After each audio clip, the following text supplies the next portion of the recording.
शिवाय नमस्तुभ्यम।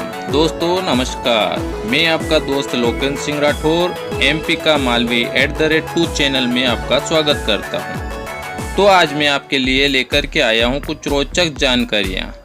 जो जानकारियां मैं आपको देने वाला हूं वह जानकारियां मंदसौर में होने वाली कथा जो मंदोदरी शिव महापुराण के नाम से होने जा रही हैं इसी माह की 26 तारीख से। तो आइए मैं आपको कुछ झलकियाँ दिखाता हूँ किस तरीके से यहाँ की तैयारियाँ की गई हैं, यहाँ की क्या क्या तैयारियाँ हैं, यहाँ पे किस किस प्रकार की सुविधाएं या व्यवस्थाएं रखी गई हैं, उसके बारे में मैं आपको पूर्ण जानकारी देने जा रहा हूँ। तो आप बने रहें मेरे चैनल के साथ। आइए मैं आपको लेकर के चलता हूँ संपूर्ण जानकारियों के साथ उस पांडाल की तरफ जहाँ होने जा रही है महाशिव पुराण। मेरी पिछली वीडियो में जो दी गई जानकारियाँ थी उन जानकारियों में कुछ फेरबदल किया गया है, जो कि पुलिस प्रशासन की तरफ से भी कुछ परिवर्तन किया गया है। वहीं यहाँ का जो राष्ट्रीय स्वयंसेवक संघ जो इसको संचालित करवा रहे हैं उनकी तरफ से भी कुछ फेरबदल किया गया है। तो आप संपूर्ण जानकारी के लिए बने रहें मेरे चैनल के साथ, जिसमें आपको सारी जानकारी मिले। आप मेरा पूरा चैनल आखिरी तक देखें ताकि आपको पता चले कि कहां पर किस प्रकार की क्या व्यवस्था रखी गई है, कौन सी व्यवस्थाओं में शुल्क रहेगा, कौन सी व्यवस्था निःशुल्क रहेगी, कहाँ आपका पार्किंग रखा जाएगा, कहाँ आपको पानी की व्यवस्थाएं मिलेगी, कहाँ पर आपको भोजन की व्यवस्थाएं मिलेगी, कहाँ पर आपको स्वास्थ्य से जुड़ी चिकित्सा की व्यवस्थाएं मिलेगी। इसी प्रकार की संपूर्ण जानकारियाँ मैं आपको देने जा रहा हूँ। तो आप बने रहें मेरे चैनल पर। और अगर आप नए हैं तो आप मेरे चैनल को सब्सक्राइब कर लें, बेल आइकॉन को प्रेस कर लें ताकि आपको मेरे आने वाले सभी वीडियो रफ्तार से मिलें। तो आइए दोस्तों, मैं अब आपको लेकर के चलता हूं संपूर्ण जानकारियों की तरफ। दोस्तों मैं आपको कुछ महत्वपूर्ण जानकारियां बताने वाला हूं जो आपके लिए हितकारी रहेगी, आपके लिए बहुत लाभदायक रहेगी। मेरी जानकारियों के हिसाब से मैं आपको बता दूं कि जिले से या अन्य जिलों से या अन्य राज्यों से आने वाले श्रद्धालु या कथा श्रवण करने वाले भक्तगण, आप सभी अपने वाहन कहाँ पार्क करेंगे, कहाँ से आपको पैदल यात्राएं करना रहेगी, कहाँ से आपको ई-रिक्शा प्राप्त होगा, इन सभी के लिए आप मेरा वीडियो आखिरी तक देखें। मैं सबसे पहले आपको बताने वाला हूँ समस्त उन व्यवस्थाओं के बारे में जो व्यवस्थाएं यहाँ रखी गई हैं जिनका आपको लाभ मिलने वाला है। तो व्यवस्थाएं कुछ इस प्रकार रहेगी: पांडाल व्यवस्थाएं, यातायात व्यवस्थाएं, सुरक्षा व्यवस्थाएं, स्वास्थ्य और चिकित्सा व्यवस्थाएं, पार्किंग व्यवस्थाएं, कार्यालय व्यवस्थाएं, जल व्यवस्था, आवास व्यवस्था, स्वच्छता व्यवस्था और भोजन व्यवस्था। तो यह सारी व्यवस्थाएं कौन सी कहां पर रखी गई हैं, आपको कहां से कौन सी व्यवस्था का लाभ मिलना है, आपको कहां से जाना रहेगा, कहां से आना रहेगा, इन संपूर्ण जानकारियों के लिए आपको मेरा YouTube आखिरी तक देखना होगा। आप जहां तक देख पा रहे हैं कि पांडाल की संपूर्ण तैयारियां हो चुकी हैं, तीन तो पूर्ण रूप से तैयार हो चुके हैं, जाजम तैयार हो चुके हैं, पूरा बिछात बैठक वगैरह संपूर्ण तैयार हो चुकी हैं। ये जो मार्ग आप देख रहे हैं यह मार्ग श्री कोल्ड से लगा करके SP ऑफिस तक पूर्णतया प्रतिबंधित रहेगा। इस पर केवल और केवल पैदल यात्री ही आना जाना कर पाएंगे, इस पर वाहन पूर्णतया प्रतिबंध हैं। अब इसके बाद मैं आपको लेकर के चलता हूँ जो श्रद्धालु बाहर से आने वाले हैं या तो अन्य ज़िले से या अन्य राज्य से। जो श्रद्धालु अगर बस द्वारा या ट्रेन द्वारा यात्रा करते हैं तो मैं उनके लिए कुछ दिशा निर्देश या ये बता दूं कि मैं मार्ग के द्वारा आपको पांडाल तक कैसे पहुंचना है उसके बारे में कुछ जानकारी देने वाला हूं। मैं शुरू कर रहा हूं आपका नेहरू बस स्टैंड से, जो कि मंदसौर में बीचों बीच बस स्टॉप है, नेहरू बस स्टैंड के नाम से, जो आप मेरे वीडियो पर देख पा रहे हैं। यहाँ से अगर आप बाहर से आते हैं और यहाँ अगर आप बस स्टॉप से उतरते हैं तो यहाँ से आप कौन से मार्ग से होते हुए कथा पांडाल तक पहुँचेंगे उसके लिए मैं आपको मार्ग इस वीडियो में दिखाऊंगा। वहीं दूसरी तरफ मैं आपको यह भी दिखाने वाला हूँ कि किस मार्ग पर या कौन से दिशा में आपकी पार्किंगें रहेगी, कौन सी दिशाएं आपके करीब रहेगी, कौन सी दूर रहेगी, कहाँ कहाँ पार्किंग होगा, कहाँ पर भोजन व्यवस्थाएं होगी। तो आइए मैं आपको लेकर के चलता हूँ अब उस मार्ग की तरफ। दोस्तों, मैं आपको एक बहुत ही महत्वपूर्ण जानकारी देना चाहता हूँ जो आपके लिए लाभदायक होगी, और वह महत्वपूर्ण जानकारी यह होगी कि प्रशासन के सख्त निर्देश व अनुरोध हैं कि अगर आप बाहर से कथा श्रवण करने के लिए मंदसौर शहर पधार रहे हैं तो कृपा कर आप कीमती सामान अपने साथ ना लाएं। किसी भी प्रकार के कीमती जेवर कतई अपने साथ लेकर के ना आवें, आप उनको पहन करके ना आवें। वहीं दूसरी तरफ अगर आप अपने स्वयं के वाहन लेकर के आते हैं तो उनकी जवाबदारी आप अपने स्वयं ड्राइवर के साथ में भी बनाए रखें। दूसरी बात, प्रशासन ने एक और निर्देश दिए हैं कि कोई भी व्यक्ति किसी भी प्रकार से, चाहे वह स्त्री हो या पुरुष, अपना मुंह ढक कर के कतई ना आवे। किसी भी प्रकार से किसी भी कपड़े से अपना मुंह ढका हुआ हो तो उसे हटा करके ही पांडाल के अंदर प्रवेश करना होगा। वहीं अगर आप मास्क का उपयोग करते हैं तो मास्क भी पूर्णतः प्रतिबंधित रहेगा। तो अब मैं शुरू करने वाला हूं नेहरू बस स्टैंड से आपको उस कथा स्थली की तरफ जो मार्ग लेकर के जाएंगे या आप जिस मार्ग से होते हुए जा सकते हैं। तो आइए बने रहे आप मेरे वीडियो के साथ, मैं आपको लेकर के चलता हूं उस कथा स्थली की तरफ।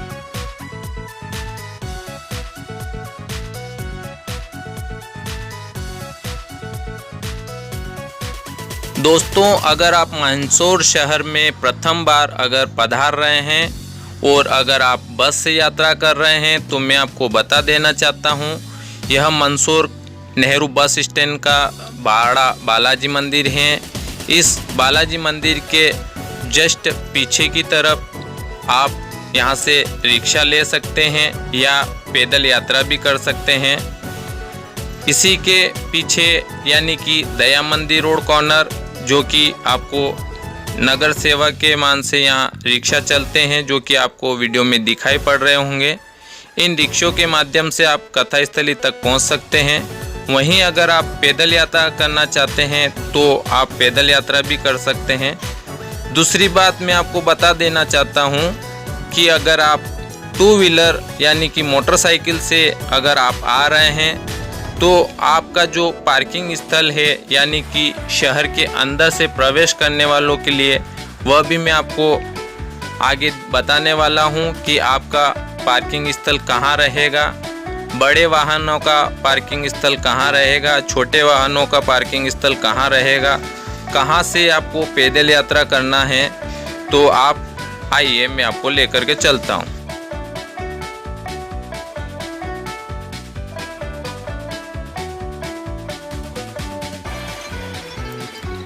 यह मार्ग गांधी चौराहे से होता हुआ जाता है। यह जो चौराहा आपको दिखाई पड़ रहा है इसे गांधी चौराहा बोलते हैं। यहाँ से होते हुए आप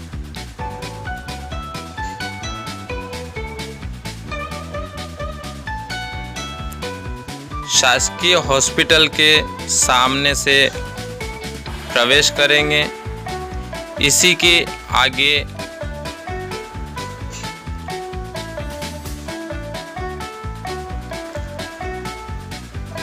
संजय गांधी उद्यान के सामने से गुजरते हुए आप सामने देख पा रहे होंगे, आपको एक चौराहा मिलेगा। यह मार्ग सीधा शहर से होते हुए नीमच की तरफ भी जाता है।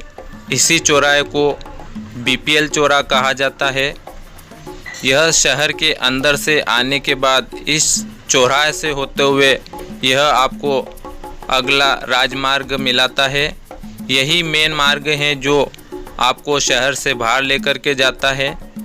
इसी मार्ग से होते हुए अब आप चलेंगे कॉलेज ग्राउंड की तरफ।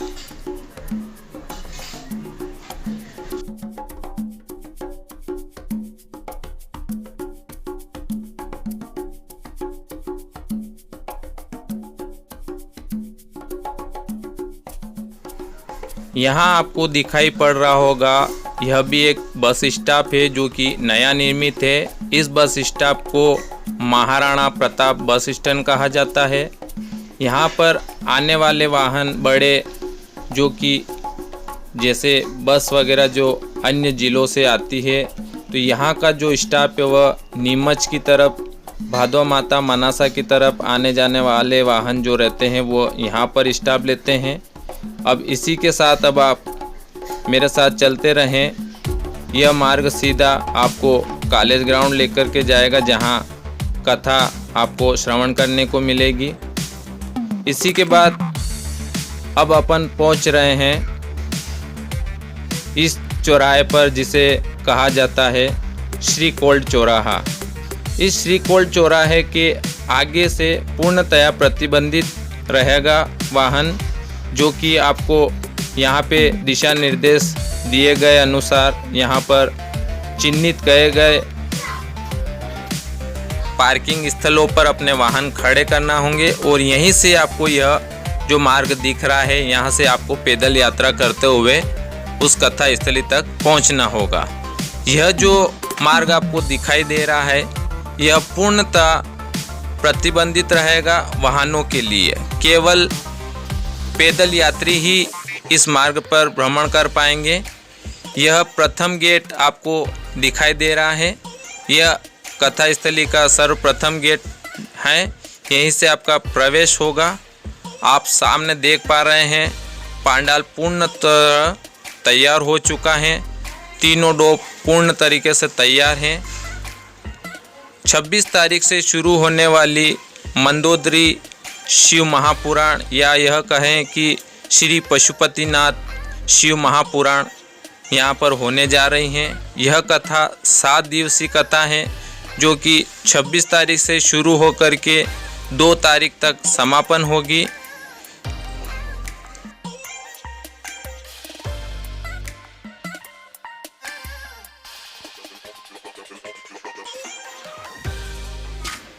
यहीं अब आप सामने देख पा रहे हैं जो कि यहाँ पर कार्यालय बनाए गए हैं।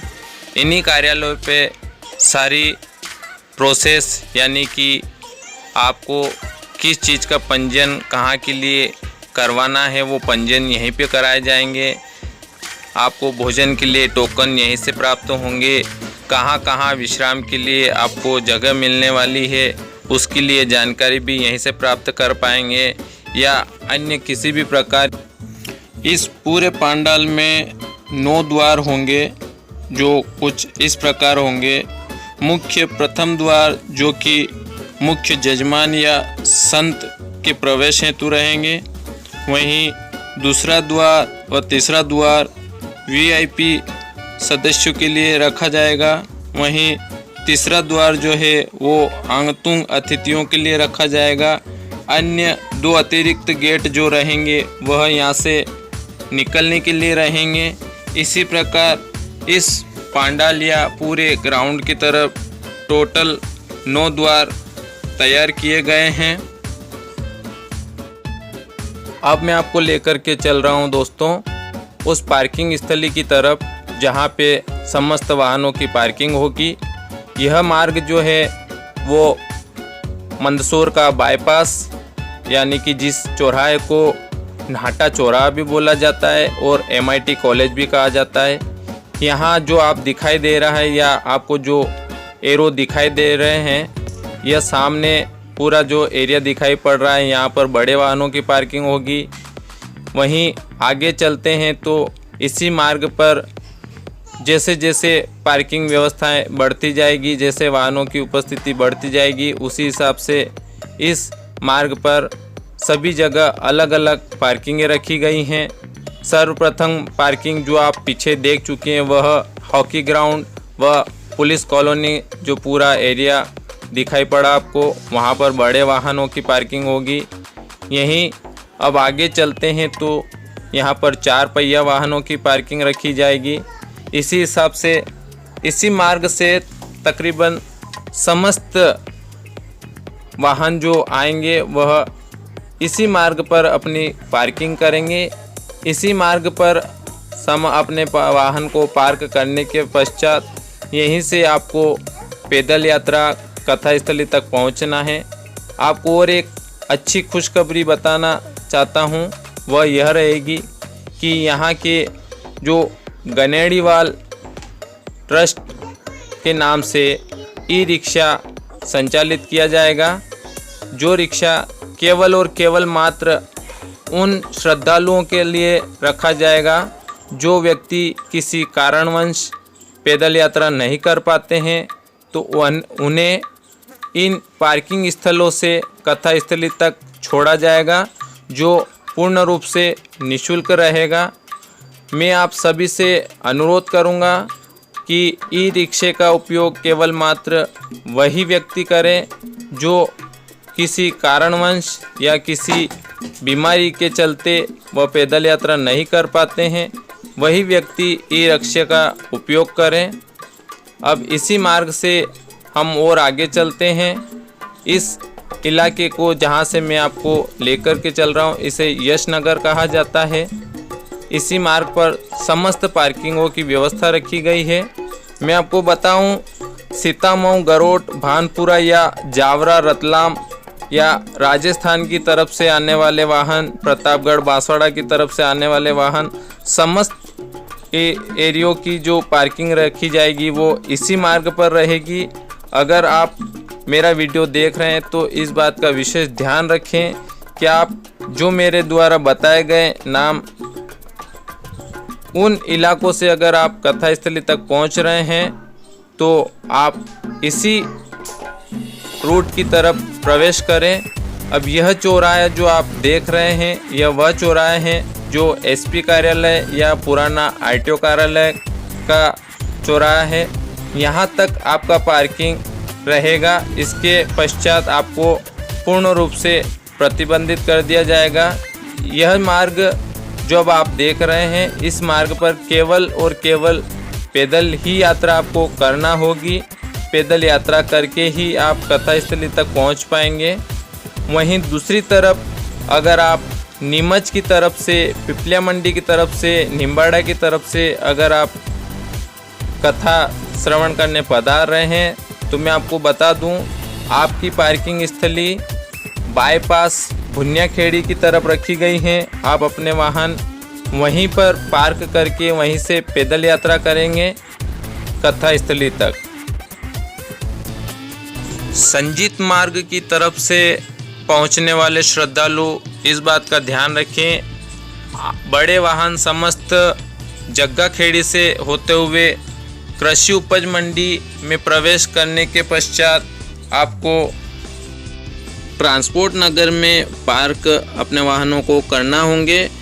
छोटे वाहन जो शहर से अंदर होते हुए कथा स्थली तक आएंगे, उनका सभी का पार्किंग उपज मंडी के पीछे या शहर के अंदर से होते हुए आएंगे, वह सभी पार्किंग स्थल पाटीदार छात्रावास, लॉ कॉलेज, संजीत रोड पर पेट्रोल पंप, इन स्थानों पर आपका वाहन पार्किंग रहेगा। अभी आप सभी अपने वाहन वहां पार्क कर सकते हैं।